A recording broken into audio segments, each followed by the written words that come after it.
Hey there, in this video, I want to talk about the continuous Fourier transform.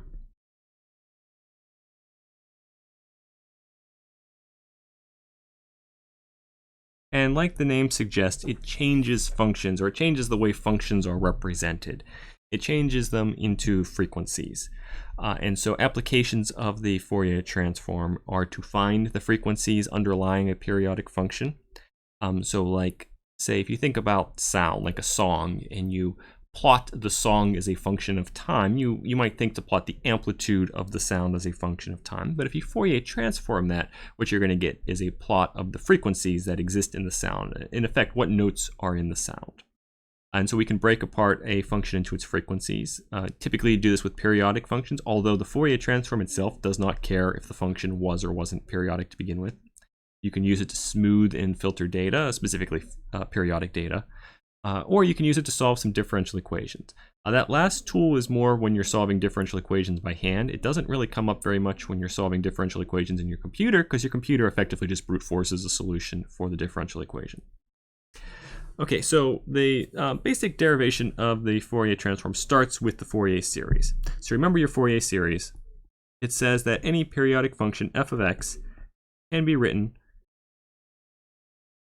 as a whole bunch, technically infinite number of terms, each of which has some coefficient, a complex coefficient, gamma sub k, times a complex exponential, e to the I, k pi x divided by L. And each of those gamma k's are given by an integration with a normalization factor 1 on 2L, integrating negative L to L, f of x times a complex exponential, this one with a negative power, and a dx. Okay, so the limitations of this is it required a periodic function. It had a range negative L to L. So we're going to make some changes to this function to make it continuous.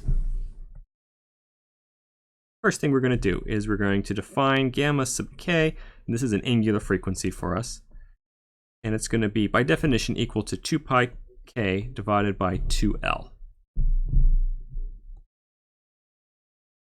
And then note, if I take k plus omega sub k plus 1 minus omega sub k, that would necessarily be equal to pi on L from the definition. And we're going to define that as delta omega. So this is kind of like our frequency step. And so that means that 1 on 2L, if we rearrange this, is going to have to be equal to delta omega on 2 pi. Okay, so that's a substitution we can make, like right out here for this coefficient. And so let's do that. We're also going to plug this integration for gamma sub k into the function here on the left. So f of x is going to be equal to the sum, k equals negative infinity to positive infinity, and then in square brackets will be the gamma sub k. The coefficient out front, we're rewriting it as delta omega on 2 pi. Then we have the rest of the integration, negative L to L, f of x e to the negative I omega x. So the nice thing about the omega is it sort of simplifies the argument to that exponential. That's the end of the constant gamma sub k, and then we have e to a different power I omega x. So now what we're going to do is we're going to let L go to infinity.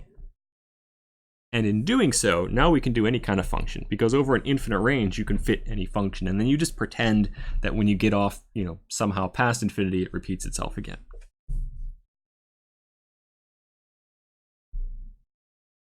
Okay, so just rewriting our function here. One thing to note is if we're actually doing this over an infinite range, then in here, this delta omega, it originally depends on 1 on L, and if L is going to infinity, delta omega is going to go to 0. It's going to become a infinitesimal. So that means that delta omega is going to be effectively the same thing as d omega. And what that does is it changes the sum into an integration.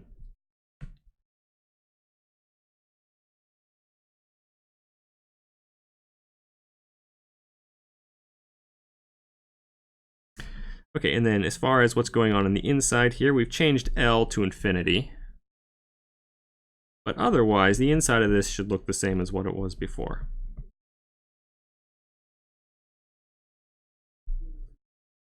Okay, so let's plug in the change, changing the summation to an integration. We're going to have a double integral. So let's just make some room for that. And what we're going to get then is f of x is equal to now the integration negative infinity to infinity. We have a 1 on 2 pi. Another integral negative infinity to infinity. F of x e to the negative I omega x dx. I mean, if you're looking at this, is like what we had before, except you might be noticing, like where did that d omega go? Well, we're going to pull that outside, the whole thing. So out here, we're going to have e to the positive I omega x, and here's our d omega. And this term here in square brackets is going to be, by definition, the continuous Fourier transform. So I'm going to use a capital F, and that's a function of omega. So the x is the integration variable, but omega will survive the integration, making this overall a function of omega. This is basically just the same thing as making our coefficients continuous. So it's like a continuous version of the gamma k's. And so if we put this all together, the typical definition here has the Fourier transform being equal to 1 on 2 pi, integration negative infinity to infinity, f of x e to the negative I omega x dx. Got a little extra dot in there. Come on, go away. Oh, it's doesn't want to. There we go.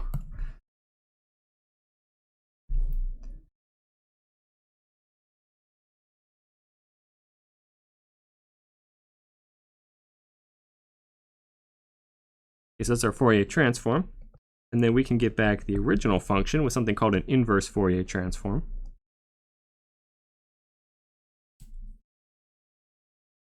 Where we put in the Fourier transform here, we're going to have a positive I omega x. We're going to integrate with respect to omega. This is called the inverse Fourier transform.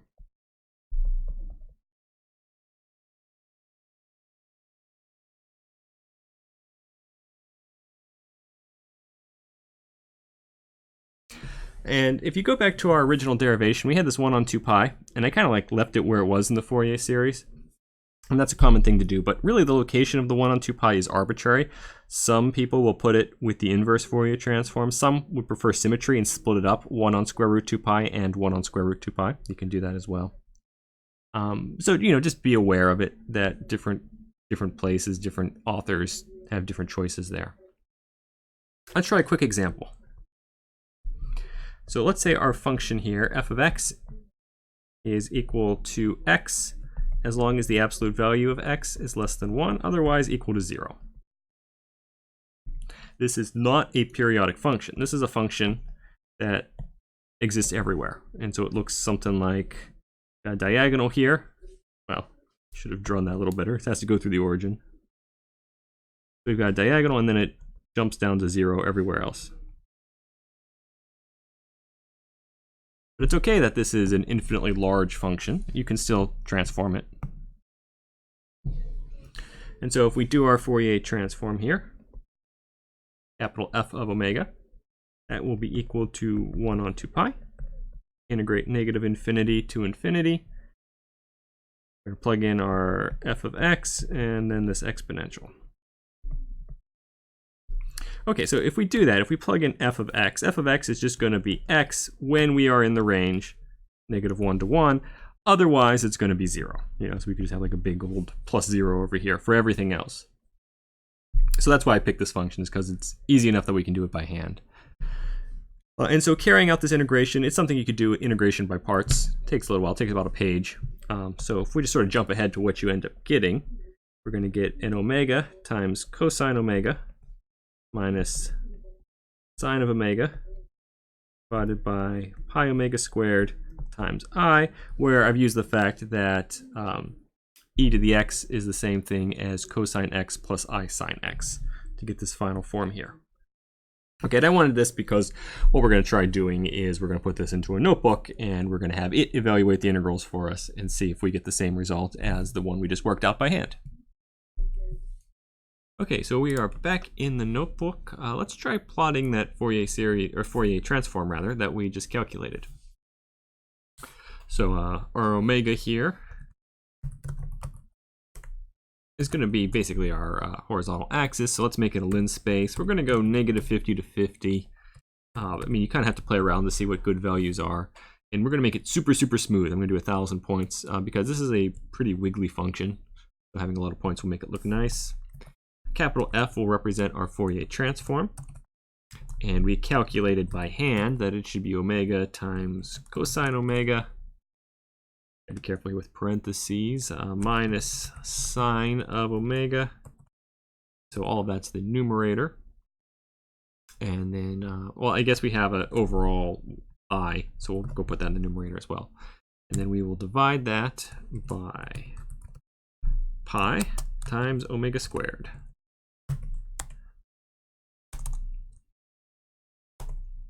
Okay, and then what I want to plot here is on the left, I'm going to plot the real and imaginary components on the same graph. Then I'm going to plot the magnitude of the components, because since you can have a mix of real and imaginary components, what you will often see is just plots of the magnitude. Okay, so we're going to do, since I'm going to do a side-by-side subplot, I want to make my figure wider than normal. So I'm going to make it a 12 by 4. Should make it nice and wide. You know, and we'll adjust as need because I am zoomed in pretty far here. And then for my first subplot, I'm going to do 1 row, 2 columns, and this will be number 1. I'm going to plot omega, and we'll do the imaginary part first. Doesn't really matter which we plot first.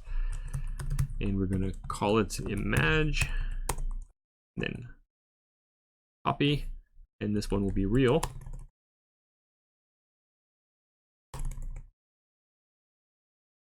And so what this should do is the imaginary should be blue, I think. Yeah, the imaginary should be blue, and the real part should be orange. But nonetheless, the legend will tell us which is which.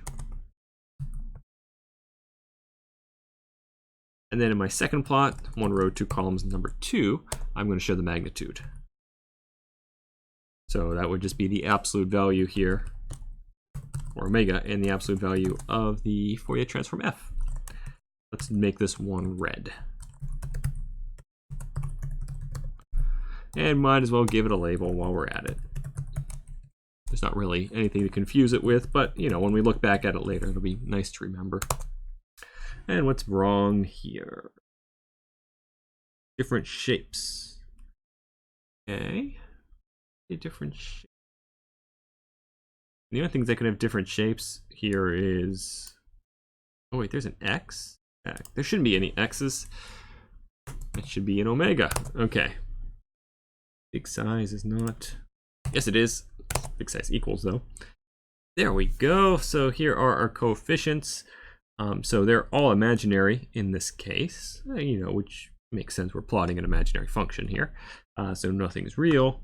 And then here's our magnitude plot, which is kind of a little bit more meaningful. So you can see sort of some symmetry here. You got sort of like an every other function sort of thing, because we started with something that was odd. So we're kind of missing the so-called even components, the even whole number components. But you can see sort of smoothly here how we kind of like smoothly have these bumps. That's why I did so many points. If you do fewer points, it's a little bit less clear how smooth it is. Okay, so anyway, this was just us plotting a function. Nothing too exciting there. What I want to try and do is check out what happens when we make Python integrate it for us. So this is technically not a continuous transform because we are numerically doing the integral, and that necessarily has some discreteness to it. But you know, this is just to get a sense for what's going on and what kinds of things can sort of go wrong here. So we're going to need to vectorize this thing. This thing being the Fourier transform itself. There's going to be a bunch of code in here, and so, but when we plot it, we wanted to plot like it was an array. So in there, we're going to have some kind of integrand. We'll make that a function of x, and then it's going to return basically the equation just typed out as Python code. So 1 on 2 pi, multiply that by the function itself, which in this case was x, at least in the range -1 to 1, and then 0 otherwise. And then we have that complex exponential part in p.exp -1j times omega times x. And then we can do our integration like we had to do before. We're going to have to split it apart into its real and imaginary part because quads doesn't really understand complex numbers. Or its choice is to just pretend they don't exist, which is not at all what we want. So the way we can handle this, I mean, we could just write separate functions for the real and imaginary part. But the way I'm going to handle this is I'm just going to take the real part of our function and just wrap that whole thing in a big lambda. And then our integration range here is technically negative infinity to infinity. However, I mean, if we look at our integrand here, we're just doing the part that's non-zero. So that would be negative 1 to 1. But in the general case, if you're trying to do a Fourier transform this way, your limits would have to be negative infinity to infinity. And I think that kind of gives you a sense for like why that could be a problem. Quad is okay with you typing in limits negative infinity to infinity, but in practice, if your function doesn't behave very well, it won't be able to converge on any finite value, and so it's not going to work. Anyway, in this case, it does work. So we get the real part, we get the imaginary part, change all these to imaginary.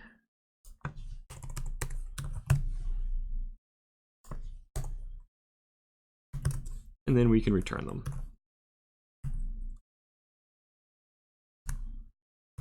as a complex value. Okay, and now we want to plot it.